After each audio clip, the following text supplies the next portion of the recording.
அப்போ sir Arunkumar sir இதில் வந்து லைக் மியூசிக் சைடு അല്ലെങ്കിൽ சினிமாட்டோகிராஃபி சைடு ஆக்ஷன் சைடு எல்லாமே லைக் டோட்டலி டிஃப்ரெண்ட்டாக இருக்குது நல்லா வந்திருக்கு லைக் ஜிவி பிரகாஷோட ஒரு இது லைக் அதை பற்றி சொல்லுங்கள் டெக்னிக்கல் சைடு கூட கொஞ்சம் லைக் அப்டேட். இல்லை ஜிவி சார் வந்து நான் அவரோட ஒர்க்ஸ் எனக்கு ரொம்ப பிடிக்கும் எல்லா படங்களுமே. ஏன்னா இப்போ இங்கே வெயிலில் ஆரம்பித்து எவ்வளோ படம் பண்ணி கேங்ஸ் ஆஃப் வசிப்பூர்னு அங்கே ஹிந்தியில் ஒரு படம் பண்ணும்போது அது என்டையராக வேறு மாதிரி இருந்துச்சு. அதாவது ஜிவி சார் பொறுத்தவரை எப்படின்னா ஒரு இந்த ஸ்டைலில் அப்படின்னு இல்லை, அந்த படத்துக்குள்ளே போய் அந்த படத்துக்கு என்ன வேணுமோ அப்படியே பயங்கர வேரியேஷன்ஸ் இருக்கும் எல்லாத்துலேயுமே. எனக்கு அவர் கூட நான் பெருசாக கஷ்டமே மீன் எனக்கு ரொம்ப ஈஸியாக இருந்தது வேலை வாங்கினா நான் என்னோடய விஷயத்த சொல்லுவேன். ஓ அப்படியா,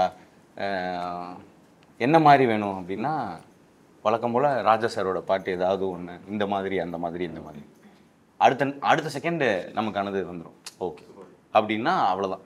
அண்ட் பேக்ரவுண்ட் ஸ்கோரை பொறுத்தளவில் அந்த படத்தை அவங்க அணுகிற விதம் இருக்குல்ல, அது வந்து எனக்கு பெரிய லேர்னிங் ப்ராசஸாக தான் இருந்துச்சு. எப்படின்னா நம்ம ஒரு சீனை எழுதிட்டு போய் ஆக்ட்ரஸ் இப்படி பெர்ஃபார்ம் பண்ணுவாங்கன்னு நினைக்கும் போது ஸ்டார்ஸ் உள்ளே வந்து அந்த சீனை அங்கே எலிவேட் பண்ணுறாங்கல்ல, நான் அதை வந்து ரசிப்பேன். ஏன்னா நம்ம சீன் அப்படியே க்ரோ ஆகுது. அது இப்போ ஒரு சீன் இருக்குது, ஃபேஸ் ஆஃப் சீன். அந்த சீன் நான் சார்ட்ட சொல்லிட்டு இருந்தேன். என்னென்னா 2 பேர் பேசிக்கிட்டு இருப்பாங்க, அவ்வளோதான். ஷார்ட் ரொம்ப பேசிக்காக அந்த சீனுக்கு என்ன ஷார்ட் வைக்க முடியுமோ அதுதான் ஷார்ட்டு. ஆனால் அந்த சீன் பார்த்தா அப்படி இருக்குது. நான் வந்து ஒரு சீன் தொங்கிருச்சுன்னு வச்சுக்கோங்களேன், அந்த சீனை வந்து மியூசிக் போட்டு ஹெவியாக வாசிச்சா அந்த சீன் காப்பாற்றிடலான்றதுல சுத்தமாக எனக்கு உடன்பாடு கிடையாது. தொங்கப்பட்ட சீன் தொங்கப்பட்டதே, அது வந்து அதுக்கு மீறி வந்து எதுவுமே.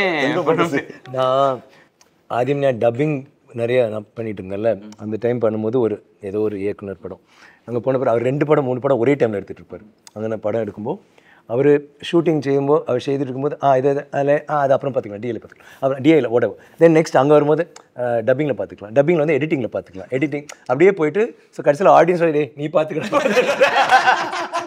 அப்படின்னு சொல்லிட்டு ஆடியன்ஸ் போயிடும். அப்படி லிட்டரலி அப்படிதான். இப்போ இந்த படத்தோட ஸ்கேல் இருக்குல்ல, அதை எப்படி ஸ்டார்ஸ் வரும்போது பெருசாச்சோ அதே மாதிரி ஜிவி சார் வரும்போது அது இன்னும் கொஞ்சம் பெருசாகுது. அது அவங்க பண்ணுறாங்க.